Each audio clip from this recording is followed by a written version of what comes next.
waxay noqotay wax dadkii dalkaasi u qaadan waayeen oo in badan ama ka ku riday kadib markii xukuumadda waddanka Ruushku go'aan ku gaadhay Sabtidii Doraad ay suuqyada iyo wadooyinka magaalooyinka waaweyn ee dalkaasi Ruushka ku soo daayeen in ka badan 800 oo iskugu jira libaaxyo iyo shabeello dad qaada si ay dadkooda ugu khasbaan inay guryahooda ku sugnaadaan oo aanay sharaaciyada iyo suuqyada u soo bixin si looga hortago faafitaanka caabuqa coronavirus oo farabaas ku haya dalalka caalamka wadooyinka waaweyn iyo suuqyada magaalooyinka waaweyn ee dalkaasi Ruushka sida Moscow, St. Petersburg, Kasana, Sochi iyo kuwa kale oo badan ayaa mar qura Doraad subax lagu waabariistay iyadoo ay kala xidheen shabeelle iyo libaaxyo waaweyn oo argagax geliyay dadkii magaalooyinkaasi deganaa kuwaas oo ay khasab ku noqotay in qof waliba qolkiisa hoosta ka soo xidho oo aanu samaynin wax dhaqdhaqaaqa oo dibadda ugu soo baxayo sida ay ku soo waramayso wakaaladda wararka ee Interfax ee dalka Ruushka madaxweyne Vladimir Putin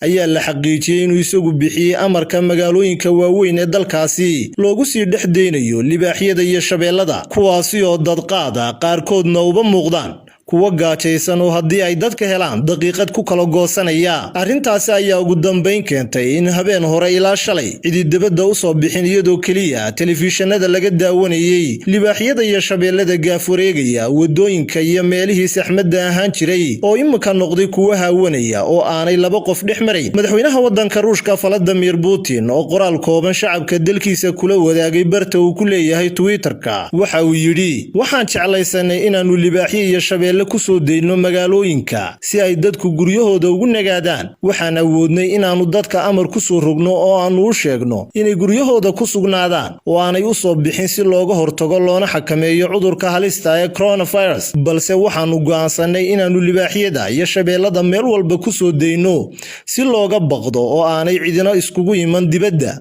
halkii aanu qofkii dibadda u soo baxa xabsi geyn lahayn dhinaca kale wasiir xukuumadda ka tirsan ayaa sheegay dawladdu aanay doonaynin qofna uu dareemo in xabsi guri la geliyay oo xorriyadda laga qaaday sida daraadeed fikirkan uu madaxweynahoodu keenay si iyadoo aan qofna la khasbin haddana qof waliba gurigiisa hoosta uga soo xidho si ay uga badbaadaan libaaxyada iyo shabeellada gaajaysan ee meel walba yaacaya shalay oo axad ahayd kaliya waddanka Ruushka waxa laga diiwaangeliyay in ka badan 61 kiis oo coronavirus taasi oo tirada guud ee dalka Ruushka ee uu haleelay cudurkani ka dhigaysa ilaa imika 367 qof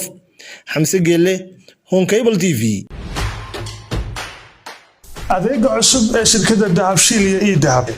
haddaba macmil adeegan cusub ee casriga ah waxa uu ku sahlayaa in adigoo jooga gurigaaga ama goobtaada shaqo aad lacag ugu xawshid asxaabtaada iyo ehelkaaga jooga daafaha dunida